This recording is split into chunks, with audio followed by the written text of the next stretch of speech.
I was sitting in the conference room, oak walls, cold air conditioning, the kind that feels intentional, when my nephew Oliver tapped his fingers on the polished table like he owned the place.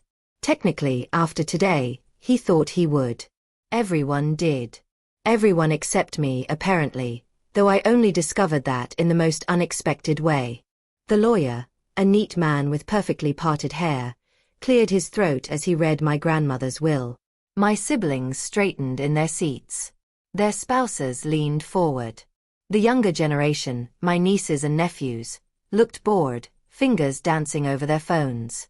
When the lawyer said my name, the room went oddly still. To Margaret Hale. Something small. Something small. The exact words. And the entire table exhaled in relief at the same time. I heard the soft whisper of my sister, Grace. She hardly ever helped with the business. It makes sense. I almost laughed. I never helped with the business because they never let me. I was the one who stayed home with our aging grandmother while they grew the company. That was my role, assigned without discussion. Caretaker. Peacekeeper. Background character. Something small. They nodded and smirked, already dividing the imagined empire among themselves. But then the lawyer continued. A 40% ownership share in Hale and Company. Manufacturing, with full voting rights, no restrictions, and immediate transfer. The silence that followed wasn't quiet. It was violent. You could hear the shock rattle through the room as if the walls themselves gasped. My brother Thomas's jaw opened like a hinge in need of oil. My niece lowered her phone. Oliver's fingers stopped tapping. Even Grace's husband, who usually pretended to be above family politics, fixed his glasses and stared at me as though I'd suddenly grown antlers. I sat very still. My palms flat on the table. I felt the weight of the moment before I understood it. 40% wasn't something small. 40% was power. 40% could tilt every vote, every decision, every future plan. 40% meant my grandmother had rewritten the family hierarchy with one stroke of her pen. The lawyer continued reading the rest of the will, but the room had stopped listening. All eyes bore into me, accusatory, bewildered, cornered. Then it began. Margaret, that must be a clerical error, Thomas said. He tried to keep his voice even, but each syllable trembled. You were never involved. Mom wouldn't do that. Grandma barely understood the paperwork, Oliver added. Quickly, too quickly. Someone must have misinterpreted her intentions. But I knew better. I knew my grandmother. I knew the nights I spent beside her bed when she couldn't sleep. I knew the stories she told, her regrets, her observations, the way she watched our family with the clarity of someone who understood precisely what was happening and could see through every mask. Something small, she had said. Something small. I didn't smile. Not yet. Revenge, I've learned, doesn't begin with raised voices or triumph. It begins with silence. With the quiet understanding that truth has just entered the room, and truth is patient. I folded my hands and looked directly at them. My family, my blood, still frozen in disbelief. And I said the calmest words I've ever spoken. I'll honor Grandma's wishes. The earthquake began exactly there. My name is Margaret Hale, and I am 67 years old. Old enough to understand what people are capable of. Old enough to recognize when someone is pretending to love you. Old enough to know that the most dangerous form of manipulation is the kind performed by family, who believe their entitlement is the same as virtue. But I am also old enough to know myself. And that, I suppose, is what my grandmother trusted in when she left me her something small. I wasn't always the quiet one. In my 20s, I had fire in me, ambition, a voice that wanted to be heard. But life had a way of steering me into supporting roles. A sick mother. A complicated marriage. A daughter with special needs. All things I embraced without resentment, but with a consequence I couldn't deny. My siblings grew upward and outward while I grew steady and inward. I became the dependable one. The steady one. The one who kept peace when disagreements flared. The one who sat beside Grandma during her final years, brushing her silver hair back, listening to her memories. The one who wasn't in the company boardroom but knew every family secret simply by being present. Presence is underestimated. Silent people notice things that loud people overlook. In those late-night talks, Grandma often said something curious. "Still waters, Maggie," she would tell me. "Run deep. And deep waters move mountains when they choose to." I never quite understood what she meant. Until now. The day of the will reading, as I sat in that motionless conference room filled with tension, I realized Grandma hadn't rewarded me out of sentiment. She had entrusted me with responsibility, because she knew the others weren't ready for it. And because she knew I wouldn't let them devour the company the way sharks circle a bleeding fish. My siblings, Thomas and Grace, had always dismissed my quietness as weakness. My nephews and nieces saw me as the soft older relative who made cookies at holidays and rarely contradicted anyone. My in-laws never considered me relevant at all. But age, if lived well, sharpens a person. It turns patience into strength and reflection into strategy. As I walked out of the building that day, the cold afternoon air wrapped around me like a reminder. Everything had changed, and the storm had only begun forming. Still, I wasn't afraid. I wasn't angry, either. Just aware. Aware that justice had been placed in my hands, and that I would need to carry it with dignity and intelligence. My grandmother had trusted me not to escalate conflict. But she had also trusted me not to be bullied. I have always been a woman who takes care of what she's given. Even when what she's given is a 40% ownership share in a company run by people who wish she didn't exist. My family has always been a constellation of bright personalities orbiting around whatever benefited them most. Some families are built on unity. Ours was built on negotiation. Every holiday, every reunion, every major decision carried the faint aroma of strategy. My siblings would never admit it, but they bartered affection the same way they bartered contracts, transactionally, with an unspoken expectation of return. Thomas, the eldest, carried himself like an executive long before the company existed. Even as children, he would assign chores like a manager handing out duties. He believed leadership meant dominance, not responsibility. When our father died and Hale and Company, manufacturing passed to the next generation, Thomas reshaped the business into an extension of himself. In many ways it worked. He had skill. But along with skill came a certain blindness. People who assume authority belongs to them often overlook those who quietly learn the terrain. Grace, on the other hand, had a softer veneer. She was diplomatic, charming, gifted at making people feel understood. But her warmth was selective, directed.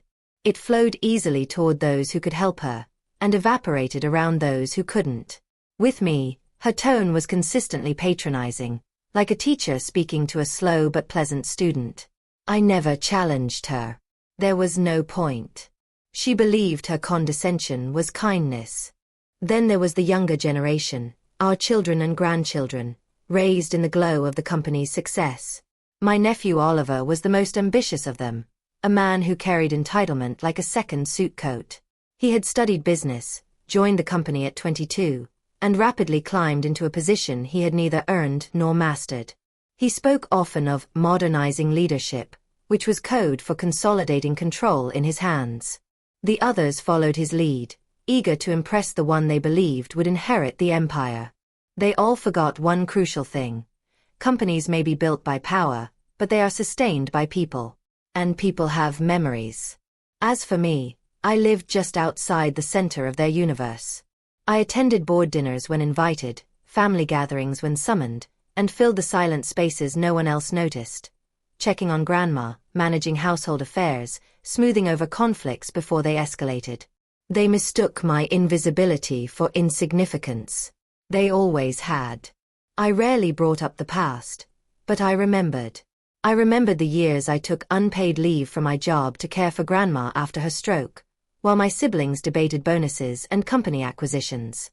I remembered the nights I slept in a chair beside her when she was afraid to be alone. I remembered the promises they made to help when they could, and how quickly those promises evaporated when the business demanded their attention.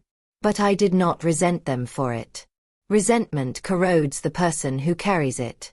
Instead, I let the years pass quietly, choosing peace over confrontation. I thought that was the wise path. Standing in that conference room after the will was read, I realized something. Peace is meaningful only when it is chosen freely, not when it is forced by intimidation or dismissal. My siblings had not simply overlooked me. They had underestimated me. And underestimation is one of the most useful gifts an adversary can offer, because it means they never see the truth until it is already standing behind the door. The betrayal didn't slap me in the face immediately. It revealed itself slowly, like ink spreading through water. Dark, quiet, unmistakable. 3 days after the will reading, I received an email from the company's accounting department requesting my signature on a routine transfer of dividend rights. Standard procedure for new shareholders, it claimed. The document was attached. I opened it. I read it. And in the smallest line of the smallest paragraph, buried between harmless phrases, I saw the truth.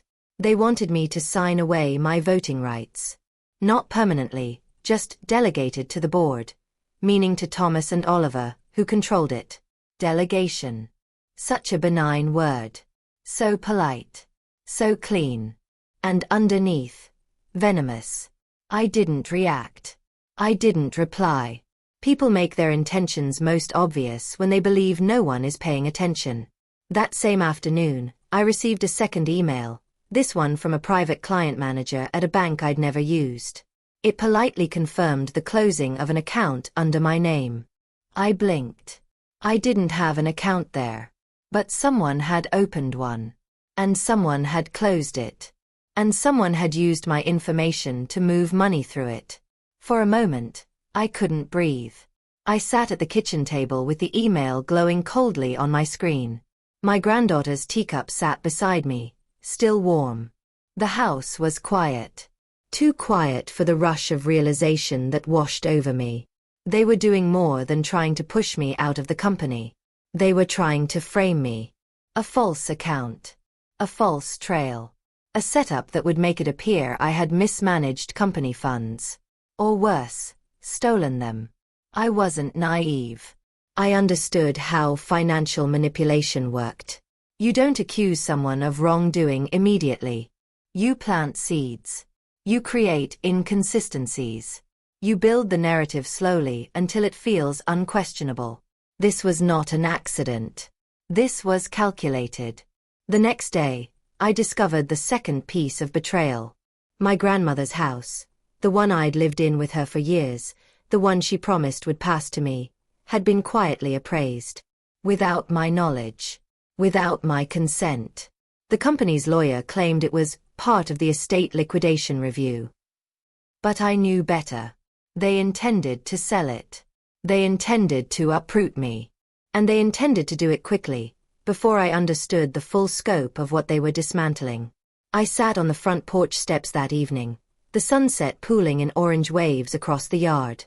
I remembered Grandma shelling peas beside me, telling me stories of her youth, reminding me that truth, once planted, grows even in the darkest soil.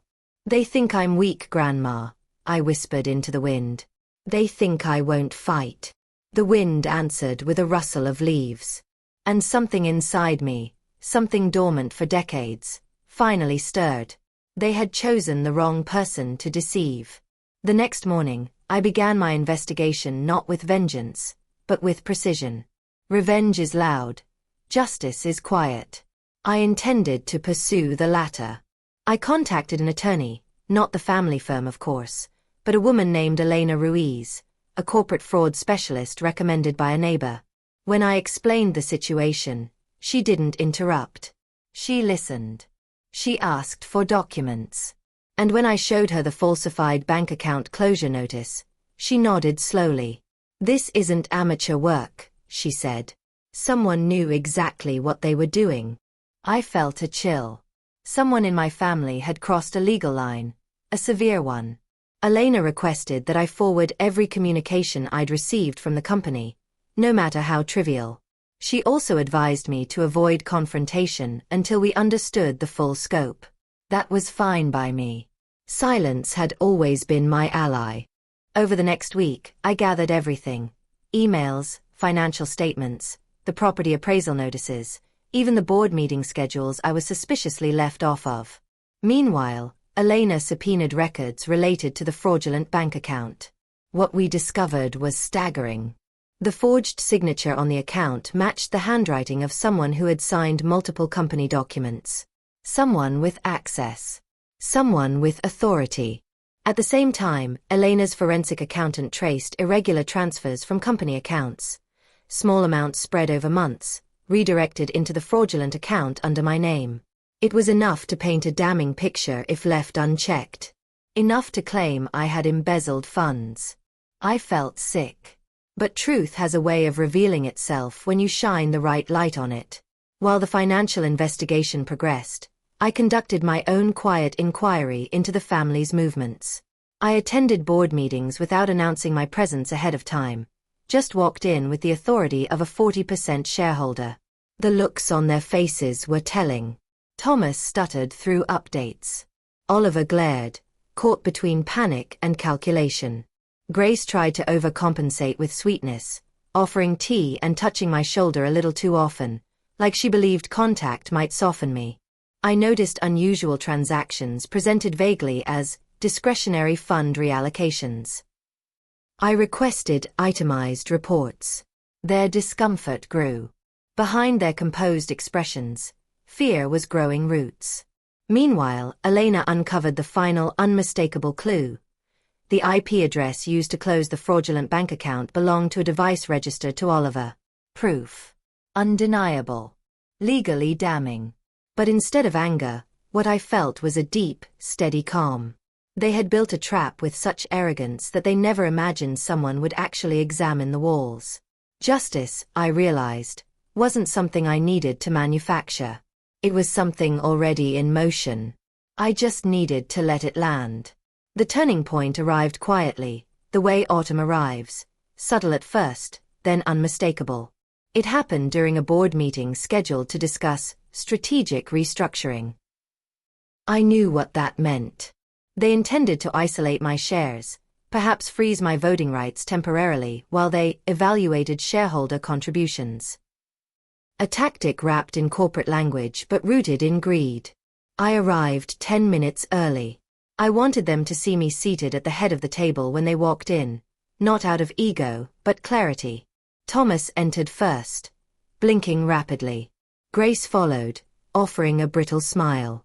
Oliver strode in last, carrying a stack of folders he dropped loudly on the table, as if noise could manufacture authority. Before they could begin, I placed a single envelope on the table. White. Unassuming. Heavy with consequence. We need to address something before we discuss restructuring, I said. Thomas frowned. Margaret, with all due respect.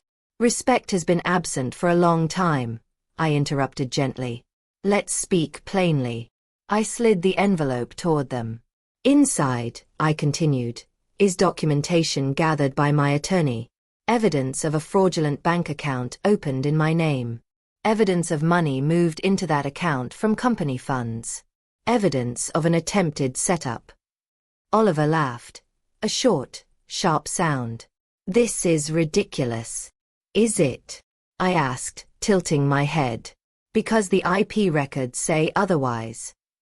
His face drained of color. Grace covered her mouth. Thomas reached for the envelope with shaking hands. As they read, the silence in the room shifted from irritation to horror. Their expressions morphed. Shock, disbelief, and beneath it all, a dawning recognition that their world had tilted. I let them absorb it before I spoke again. I'm not here for revenge, I said. I'm here for accountability. Grandma trusted me to protect this company. And I will. You tried to push me aside. You tried to destroy my credibility. You tried to erase me. My voice was calm. Not angry. Not triumphant. Simply true. I'm offering a choice, I continued. Step down voluntarily. Transfer your decision-making roles to an independent restructuring team. Cooperate with the internal review. and ensure a peaceful transition. Thomas swallowed hard. Or what? I met his eyes. Or the state will investigate the financial fraud involving your son, I said softly. And the company's reputation will not survive the fallout. Neither will your careers. It wasn't a threat. It was fact. And facts, when spoken clearly, can feel like earthquakes. Oliver pushed back his chair, face flushed, eyes darting. You wouldn't destroy the family. No, I said, standing. But I won't allow the family to destroy me. And there it was, the turning point. The moment they realized that the woman they dismissed, minimized, and underestimated had finally drawn a line. And they'd already crossed it. The downfall began not with dramatic confrontation, but with paperwork. That's how true consequences often start. Quietly, methodically, in ink. Within a week of the turning point, Thomas submitted his resignation as CEO, for personal reasons. Grace stepped back from her role in corporate relations, citing emotional strain. And Oliver was placed on administrative leave pending the investigation. None of it was voluntary. It was chosen under pressure, their dignity maintained only by the thin veil of professional language. Elena and the restructuring team began auditing years' worth of financials. It didn't take long for patterns to emerge. Small siphons, misreported expenses, unapproved bonuses. Nothing catastrophic in isolation, but collectively enough to expose a culture of entitlement. The internal review board confronted them one by one. Each interview lasted hours. Each ended with another quiet admission, another unraveling thread. The board of directors, many of whom had long resented the family's tight control, finally had justification to remove them. And once momentum shifts in a boardroom, it never shifts back. The world outside the company remained unaware of the specifics. There were no scandalous headlines, no public spectacle. Their downfall happened in silence. But within the family, the shift was seismic. Thomas stopped taking my calls. Grace sent long emails filled with empty justifications and spiritual platitudes, as though forgiveness could substitute for responsibility. Oliver avoided everyone, speaking only through his lawyer. They were furious, resentful, fragile, but they were no longer in power. And I didn't need to raise my voice once. The restructuring team appointed an interim CEO, a woman named Linda, a competent and steady leader who had been overlooked for years. Within a month, the company began stabilizing. Transparency increased. Team morale lifted. Suppliers reached out with renewed trust. Justice, I realized, is not always about punishment. Sometimes it is simply about restoring order where chaos has taken root.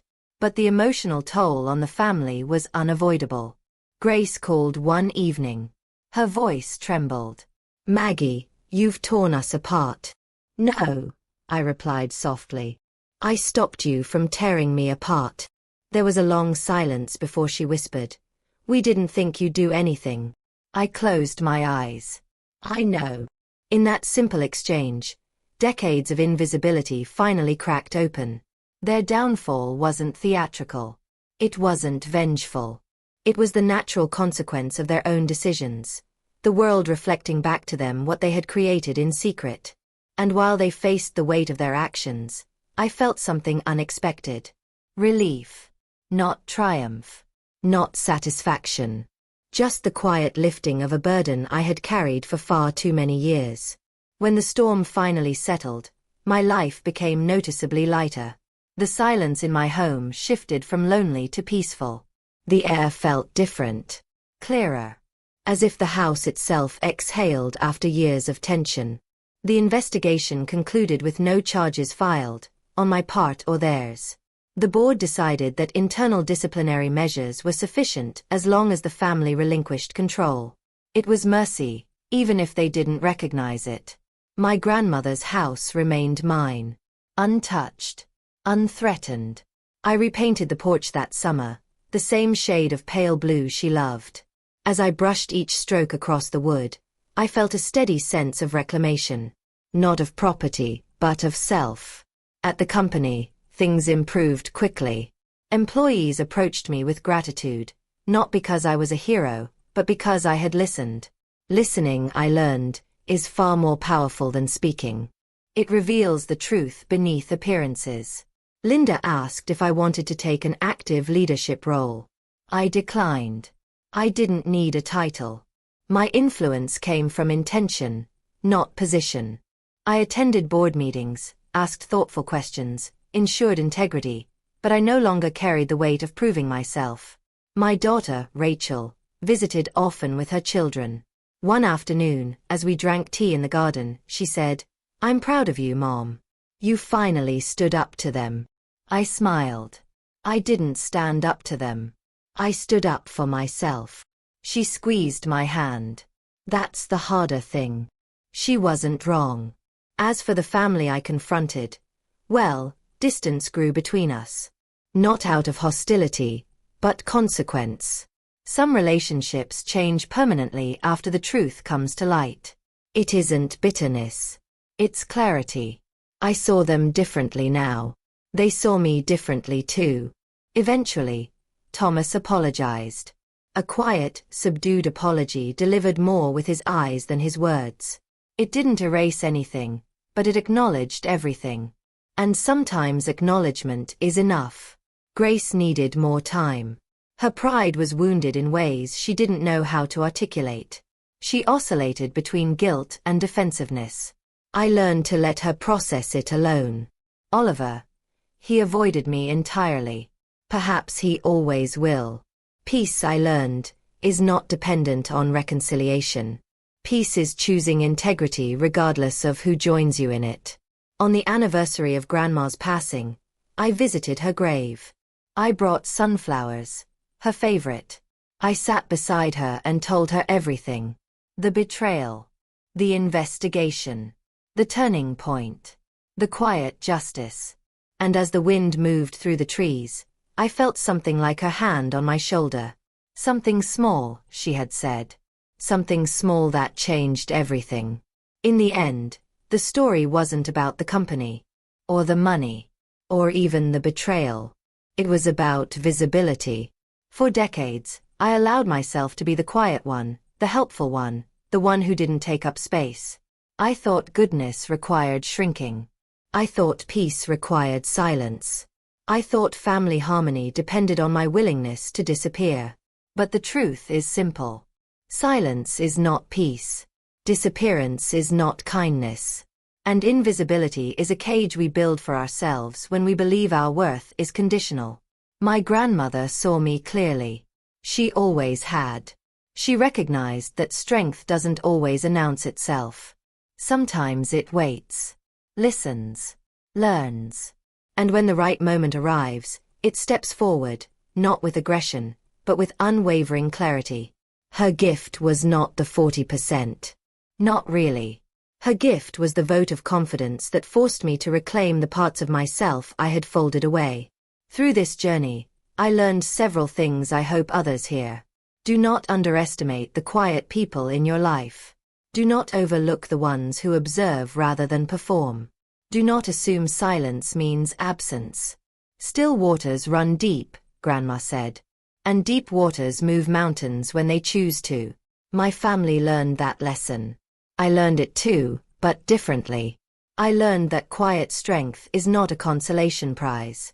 It is power of a higher kind. Ethical revenge, the kind rooted in truth and integrity, is not about destroying others. It's about restoring balance. It's about holding a mirror to someone's choices and allowing them to face the reflection. Justice does not need cruelty to be effective. It needs courage. And courage, I discovered, grows with age. Today, I live my life with a calm I didn't know I was missing. I walk through my home, through boardrooms, through family gatherings with a steadiness that comes from knowing I no longer apologize for existing. I am visible now, not because others finally see me, but because I finally see myself. And if someone listening to my story feels small, overlooked, or underestimated, I hope you remember this. You are allowed to take up space. You are allowed to protect what is yours. You are allowed to rise when someone pushes you down. You are allowed to speak truth, even when your voice is quiet. Especially then. Because quiet truth has a way of echoing. And sometimes, it changes everything.